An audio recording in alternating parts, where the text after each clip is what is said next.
warahmatullahi wabarakatuh. Bismillahirrahmanirrahim. Alhamdulillahirabbil alamin. Wassalatu wassalamu ala asrofil mursalin wa ala alihi wa ashabihi ajmain, amma ba'd.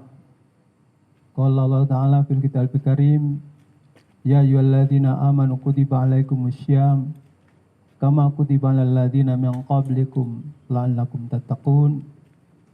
Wa qala aidan, ya ayyuhan nas inna khalaqnakum min dzakarin wa unsa wa ja'alnakum syu'uban wa qabaila li ta'arafu inna akramakum indallahi atqakum.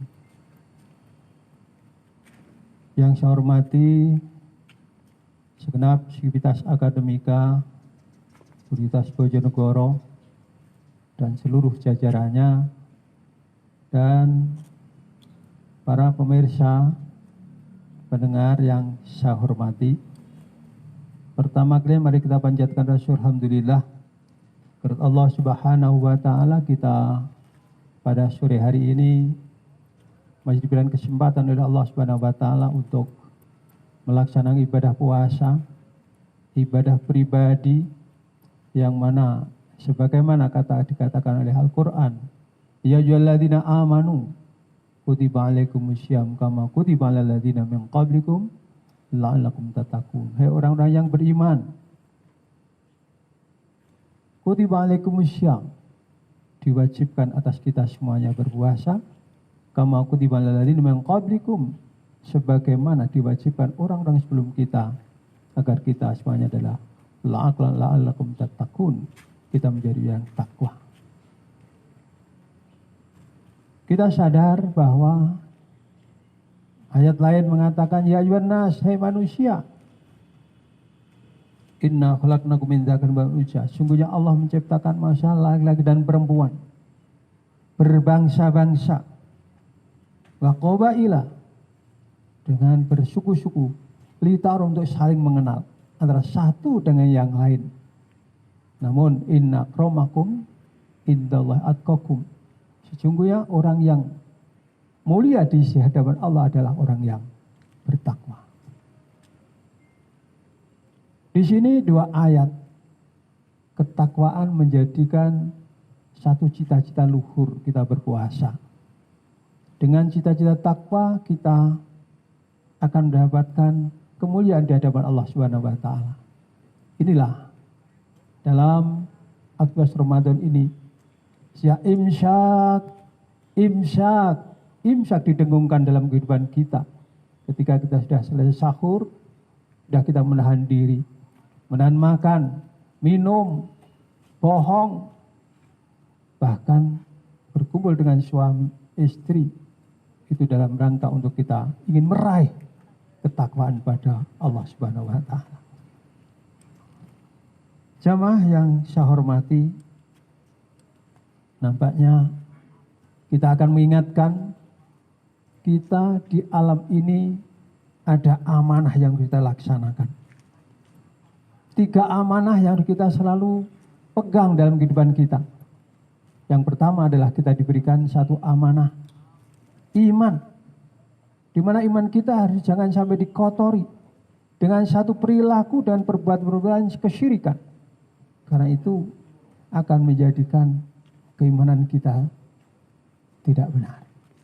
Ini amanah yang pertama. Amanah yang kedua adalah kita diberikan satu amanah Islam, di mana kita dengan beragama Islam jangan sampai agama kita dinodai dengan kemaksiatan dan pelanggaran. Tapi mari kita syukurkan dengan ketaatan dalam konteks ketakwaan. Dan yang terakhir, amanah yang pada diberikan kita adalah amanah umur. Di mana dengan umur itu Allah Subhanahu wa taala memberikan kesempatan kepada kita untuk hidup di dunia ini, agar kita ini menjadi orang yang bermanfaat. Khairun nas anfa'uhum linnas. Orang-orang yang baik, orang yang bermanfaat adalah orang yang bisa bermanfaat untuk orang lain. Saudara-saudara sekalian yang saya hormati, itu amanah yang kita laksanakan. Mari kita melihat sekarang introspeksi diri ketika kita akan berbuka ini. Ayo sekitar 10 menit kita mencoba introspeksi diri. Ada potensi diri kita yang menjadi fitrah yang dilekatkan oleh Allah SWT dalam tubuh kita. Nah katanya, laqad khalaqnal insana fi ahsani taqwim. Allah menjadi manusia dalam bentuk fi ahsani yang terbaik. Tsumma radadnahu asfala safilin. Tapi dengan kebaikan kok tidak bisa, akan kita kembalikan dan yang serendah-rendahnya. Mari kita coba potensi kita itu mana yang bisa mengangkat diri kita, mana yang akan menjatuhkan diri kita. Ada 4 hal yang harus menjadi perhatian kita sebagai potensi diri yang difitrahkan oleh Allah Subhanahu wa Ta'ala. Yang pertama adalah jasad dan roh. Kaitannya dengan puasa ini, jasad kita jelas ditahan. Kita diberikan harus menahan makan dan minum. Paling tidak sekitar 14 jam. Mulai jam 4 dan 6 menit sampai sore hari nanti, ada berapa jam kita tidak makan, tidak minum. Ini adalah dalam bentuk apa? Mampukah kita memberikan satu ketahanan tubuh kita? Agar kita, tubuh kita ini, jasad kita, kepala kita, badan kita, kaki kita, ada satu kekuatan. Dilatih dengan lapar, dahaga, dan sebagainya, melatih tubuh kita, jasad kita. Kemudian roh kita. Roh kita ini jelas. As-sam'a, al-absar, al-afidah. Dengan pendengaran kita, dengan pandangan kita, dan dalam hati kita juga diberikan satu pelajaran pendidikan agama. Bagaimana kita dalam puasa ini, pendengaran kita, mata kita, hati kita harus bisa pasrah kepada Allah Subhanahu wa Ta'ala. Semata-mata ingin menjadi takwa, kita ada ajaran suatu puasa. Yang pertama. Yang kedua adalah potensi yang ada dalam tubuh kita adalah akal. Dengan akal kita itu untuk berpikir. Ketika kita melaksanakan lapar dahaga, itu berpikir. Betapa susahnya orang yang lapar. Betapa cemasnya orang yang lagi haus. Betapa gelisahnya orang yang sedang tidak nyaman dalam kehidupan sehari dan panas dan sebagainya. Apalagi dalam suasana sekarang yang COVID-19. Mencemaskan kehidupan. Dibutuhkan akal kita. Mampukah kita memikirkan keadaan ini? Dan mampukah kita memikirkan ayat-ayat kauniyah Allah? Dalam bentuk apa peristiwa alam? Ada banjir, ada COVID, ada virus, ada sebagainya. Mampukah kita memikirkan keadaan ini? Itu semata-mata untuk kembali kepada Allah Subhanahu wa Ta'ala. Itu yang kedua. Potensi yang kedua adalah akal. Potensi yang ketiga adalah qalbun, hati. Hati kita ini hati yang benar-benar bisa untuk memahami, untuk memberikan satu pertimbangan. Makanya dengan puasa ini bagaimana hati kita, qalbun kita, hati kita itu menjadi qalbun salim, hati yang salam, yang sehat, bukan qalbun yang maridun atau hati yang sakit, apalagi qalbun yang majidun, hati yang telah mati. Saudara-saudara sekalian, potensi yang ketiga ini perlu kita ambil perhatian. Hati kita. Kita sekarang ini membolak-balikan hati kita untuk berpikir berikan pertimbangan bagaimana akal kita. Jadi roh kita di dalam jasad ini, bagaimana kita akal kita untuk memikirkan, dan bagaimana dalam hal ini adalah hati kita, qalbun kita untuk berikan pertimbangan keadaan dalam memberikan satu sikap. Dan potensi yang keempat adalah al-nafs, nafsu. Nafsu ini daya insani. Dengan nafsu itu kita ada dorongan semangat, ada satu ambisi, sehingga ada satu obsesi. Bagaimana puasa kita itu akan menjadi obsesi yang menjadi yang takwa. Dah perintah harus apa?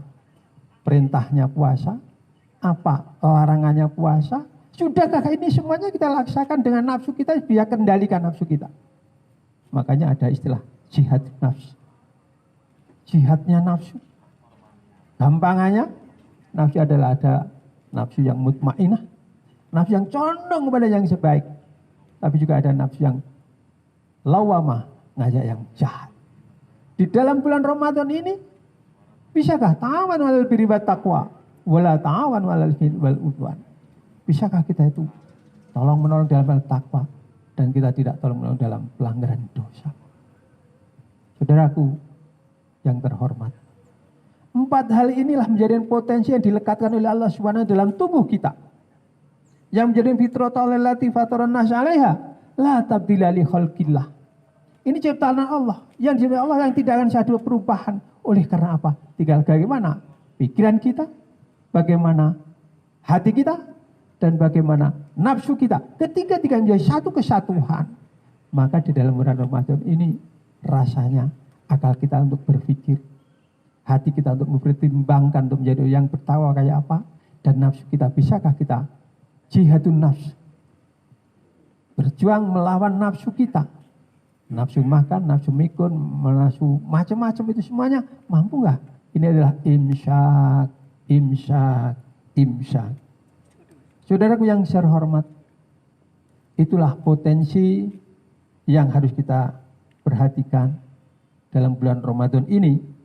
Sudah barang tentu kalau potensi ada kesenjangan satu di antara 4 ini, pasti ada penyimpangan. Kalau dalam tubuh kita ada nafsu-nafsu kita, nafsu yang dominan, nafsu yang jahat, nafsu yang lawamah, otomatis kita itu tingkat puasa kita mungkin waton.